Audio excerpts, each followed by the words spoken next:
Hello friends, welcome to my YouTube channel. So today in this video I am going to show you how to set the weather information on the lock screen in this device.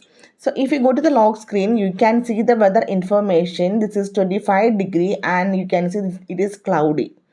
You can see the weather information, right? So let me show you how to set the weather info on the lock screen in this device. Simply go to settings, tap on lock screen. Here you can see the option quick look. Tap on this one. Here you can see the option weather, current weather. If you tap turn on this option, now you can see the current weather information on the lock screen. Okay, now this is already I enabled, that's why you can see the weather info on the lock screen.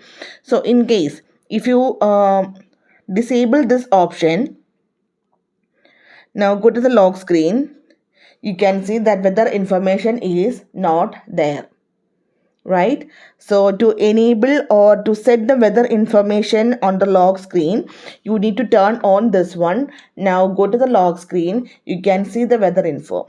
So hope you guys enjoy this video. Thank you for watching. Thank you. Bye bye.